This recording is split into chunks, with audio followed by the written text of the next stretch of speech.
Segundo año, ¿cómo están todos? Espero que estén todos muy bien. Vamos a dar la explicación nuevamente del último tema que estuvimos trabajando, pero antes les quería comentar algo. Hemos terminado nosotros con los primeros temas en cuanto a las características de las células, la definición, ¿sí? Las diferencias entre cada uno de los tipos de células que estuvimos trabajando. Por lo tanto, para no seguir acumulando temas nuevos, vamos a hacer una pequeña evaluación de todo lo que estuvimos trabajando.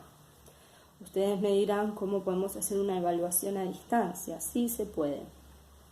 Lo que vamos a hacer es lo siguiente. Como toda evaluación va a tener un tiempo para ser realizado, ¿sí? Vamos a hacer como en clase, que la evaluación tiene 1 hora para que la puedan realizar.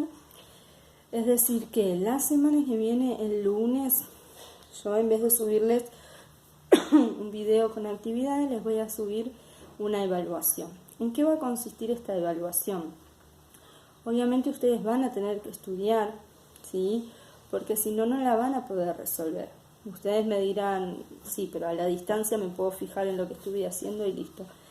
El tema es que si no lo estudian, no les va a alcanzar el tiempo para resolverlo si su idea es ir mirando todo lo que hicieron. La evaluación va a durar 1 hora y va a consistir en todas preguntas con múltiples choice, es decir, una consigna o una pregunta, opciones para que ustedes tengan que elegir cuál es la respuesta correcta. No van a ser preguntas que tengan que explicar, ¿sí? Preguntas teóricas que pueden encontrar fácilmente en la carpeta, sino que van a ser temas en los que ustedes tienen que saber y estar familiarizados para poder conocer cuál es la respuesta correcta. Van a ser bastantes, alrededor de 30 consignas, todas de múltiple choice, y por eso es la importancia de que ustedes puedan estudiar lo que estuvieron trabajando.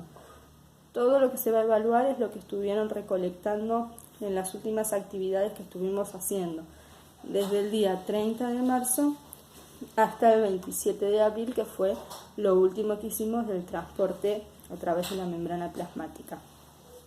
Por lo tanto, ¿es necesario estudiar? Sí, es necesario estudiar, porque si no estudian no les va a alcanzar el tiempo si su idea es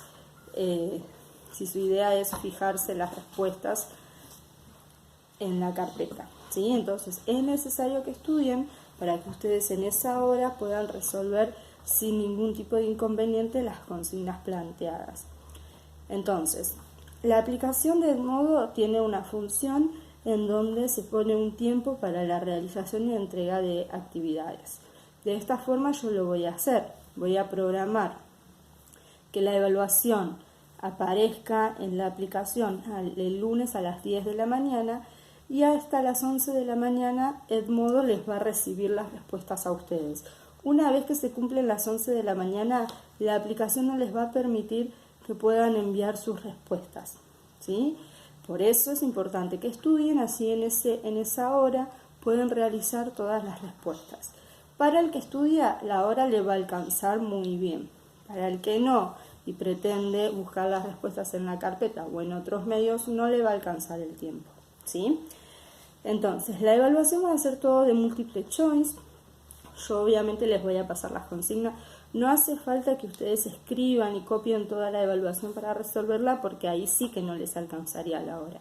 Ustedes solamente van a tener que escribir la respuesta en una hoja y me van a mandar la foto de esas respuestas. Por ejemplo, si yo les digo, una célula es, y les doy opciones, la unidad mínima y estructura funcional y estructural de todos los seres vivos. Opción A. Opción B, lo que forma solo a las plantas. Opción C, lo que forma solo a los animales. Bueno, claramente la opción correcta es la A. Entonces ustedes en la hoja, cuando vean escrita esa consigna, van a poner respuestas 1A. Pasan a la actividad siguiente. Actividad 2. Una célula procariota. No tiene núcleo. ¿Es la de las plantas? Es la de la bacteria. Entonces ponen respuesta 2A, ¿sí? Que la A es la correcta. Y así se van a manejar. No copian la evaluación, sino que solamente van a ir poniendo la respuesta correcta de cada consigna, ¿sí? Para que les rinda bien el tiempo.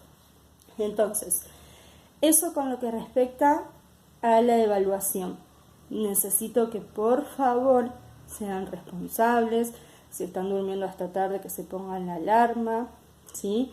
Pero el lunes que viene a las 10 de la mañana todo el mundo tiene que estar haciendo la prueba para que a las 11 la puedan estar entregando. Porque una vez que se cumple el horario, la aplicación les va a rechazar cualquier tipo de respuesta que quieran enviar, ¿sí?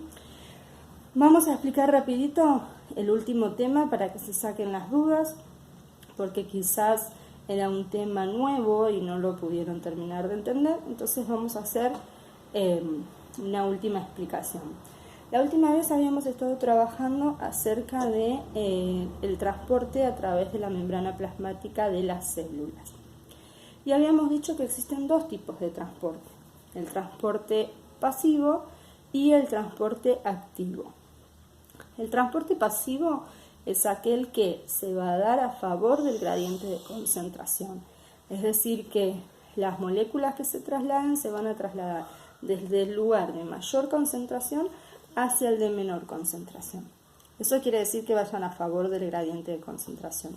Como hacen este movimiento, la célula no va a gastar energía, ¿sí? No utiliza energía porque es un movimiento que se da a favor del gradiente de concentración. Y dentro de estos tipos de transportes existen varios: la difusión simple, la difusión facilitada y la ósmosis. Cuando hablamos de difusión simple nos referimos a el movimiento de partículas que se da de manera sencilla. ¿Por qué se puede dar? Porque las partículas que van a atravesar la membrana plasmática de la célula son más pequeñas que los poros de la célula. La membrana de la célula tiene pequeños agujeritos. Esos agujeritos son los poros. Si una partícula es más chiquitita que ese agujerito, va a poder pasar fácilmente a través de la membrana. Esa sería la difusión simple. Vamos a hacer un ejemplo. Imagínense que este frasco es la célula, ¿sí? Lo que permite que haya un intercambio o un ingreso o salida de sustancias de la célula es la membrana plasmática. Vamos a hacer de cuenta que este colador es la membrana, ¿sí? El colador obviamente tiene ciertos agujeritos, ¿sí? Si yo quiero atravesar algo más pequeño que los agujeritos, va a poder pasar fácilmente. Si quiero hacer que pase algo más grande, como una piedra, por ejemplo, no va a poder pasar porque los agujeritos son más chiquitos que la partícula. Vamos a hacer un ejemplo con la sal. Si yo quiero hacer que la sal pase y llegue al frasco, ustedes verán ahí cómo pasa fácilmente hacia abajo, ¿sí? Eso sería la difusión simple. Las partículas que atraviesan la membrana plasmática de la célula son más chiquitas que los poros de la membrana, entonces pueden pasar fácilmente. Miren cómo ahí quedó toda la sal en el fondo. Esa sería la difusión simple. Otro tipo de difusión es la difusión facilitada. También se va a dar a través de la membrana plasmática, pero van a existir estructuras que facilitan esta acción. Por eso, difusión facilitada. ¿Cuándo ocurre? Cuando la partícula que quiere atravesar la membrana plasmática de las células es un poco más grande a los poros que presenta la membrana. Entonces va a necesitar que algo lo ayude. Vamos a hacer un nuevo ejemplo. Esperen un segundito que lo preparo.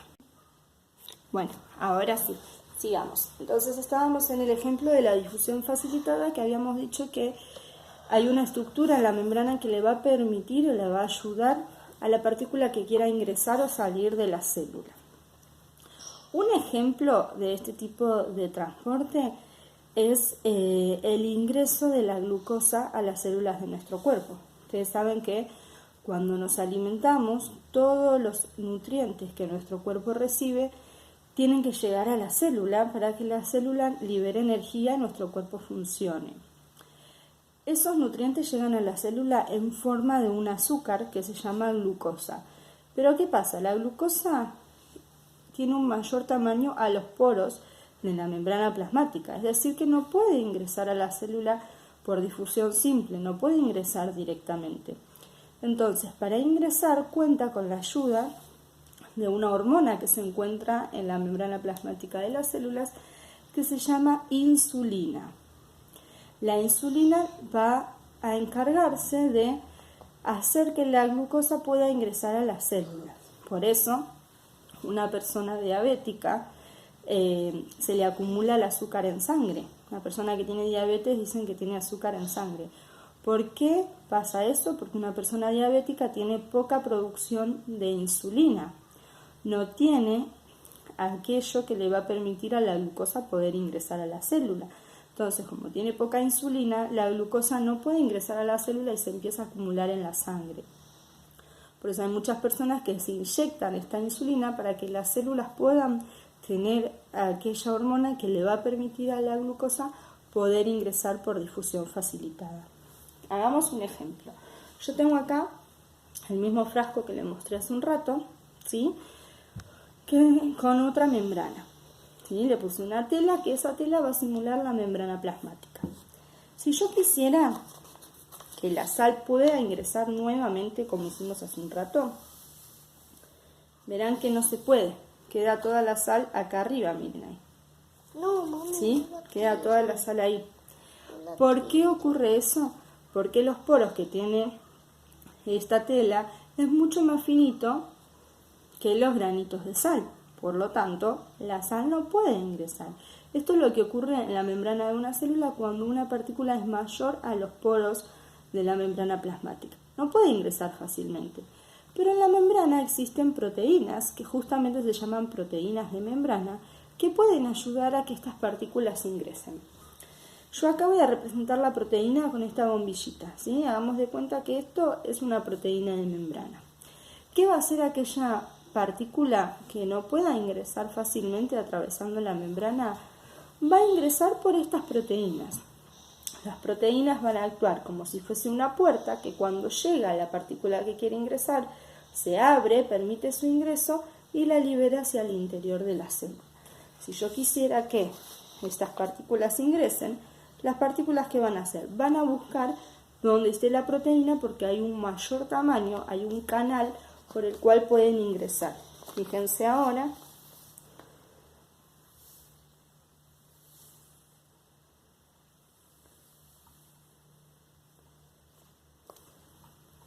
Cómo sí está ingresando al interior del frasco la sal, porque está ingresando justamente por esa proteína.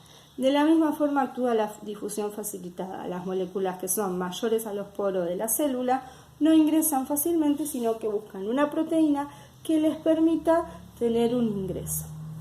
El otro tipo de difusión, de transporte pasivo es la ósmosis. La ósmosis es, por el contrario a estas difusiones que estuvimos explicando, es el movimiento de agua a través de la membrana plasmática. No es de otras moléculas ni partículas, sino de agua. También se va a mover desde el lugar de mayor concentración al de menor concentración, siempre basándose en la presencia de agua y de sales minerales. ¿Qué es lo que hace la ósmosis? Cuando siente que adentro de la célula hay mayor cantidad de agua que lo que hay afuera, el agua tiende a salir de la célula, ¿sí? Para tratar de disminuir las concentraciones de sales minerales. Les doy un ejemplo práctico para que lo entiendan. ¿Qué es lo que hacemos nosotros cuando vemos una babosa para poder matarla? Seguramente muchas veces han observado que se les echa sal a las babosas y las babosas se mueren. ¿Por qué ocurre esto? La babosa, como todo ser vivo, en el interior de su cuerpo está formado por mucha cantidad de agua. Cuando yo le echo sal a la babosa, esa sal es captada por la piel y las células del cuerpo de la babosa hacen que el agua de adentro de su cuerpo salga hacia afuera. ¿Por qué? Porque se dio cuenta que hay mucho agua adentro y poca agua afuera, y hay mucha cantidad de sales minerales afuera de las células de la babosa y pocas adentro. Entonces el cuerpo quiere tratar de regular esa cantidad. Entonces lo que hace el agua es comenzar a salir hacia afuera donde hay mucha cantidad de minerales. Cuando nosotros hacemos eso, lo que hacemos es secar absolutamente a la babosa. Todo el agua que conforma su cuerpo sale hacia afuera, donde hay poca cantidad de agua y mucha cantidad de sales minerales, y por lo tanto abandona el cuerpo del animal y se muere porque se seca. Eso sería la ósmosis. Y por último, las difusiones, el transporte activo que gasta energía, tenemos varios. Tenemos transporte por bombas y tenemos transporte en masa, que es lo que ustedes explicaron como endocitosis y exocitosis. El transporte activo por bombas va a funcionar casi de la misma manera que la difusión facilitada. Van a existir proteínas que actúan como canales en la membrana plasmática, permitiendo que ingresen o que salgan sustancias de las células, pero como se realiza en contra del gradiente de concentración, es decir, desde donde hay menos cantidad a donde hay más cantidad, va a requerir un gasto de energía. También la proteína va a abrirse y va a permitir el pasaje de estas moléculas, pero como va a gastar energía, forma parte de un transporte activo. Esto ocurre, por ejemplo, en la bomba de sodio-potasio que ocurre en nuestras neuronas cuando se realiza el impulso nervioso. Y por último, el transporte en masa es aquel en el que necesitan trasladarse grandes cantidades de moléculas.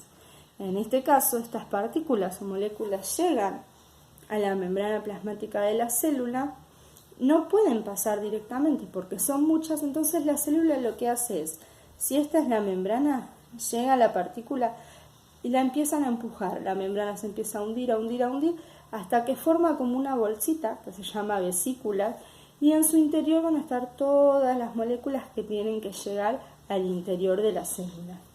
Esa bolsita se engloba y hace tanta presión que finalmente ingresa a la célula, se rompe y libera las sustancias que querían ingresar. Ese tipo de transporte se llama endocitosis. ¿Por qué endocitosis? Porque las partículas quieren ingresar a la célula. Si ocurre el mismo procedimiento, pero en sentido contrario, es decir, las partículas quieren salir de las células, engloban la pared celular, la membrana celular y salen hacia el exterior, lo vamos a llamar exocitosis, porque lo que está queriendo hacer es exportar estas sustancias, es decir, salir de la célula. Bueno, esto es todo como para aclarar algunas de las dudas de lo que estuvimos trabajando la semana pasada. Estudien para la evaluación, no se confíen de que es a distancia porque necesitan tener los conocimientos frescos para poder resolver todo en el tiempo determinado. Les mando un beso y cualquier duda me preguntan. Chau, chau.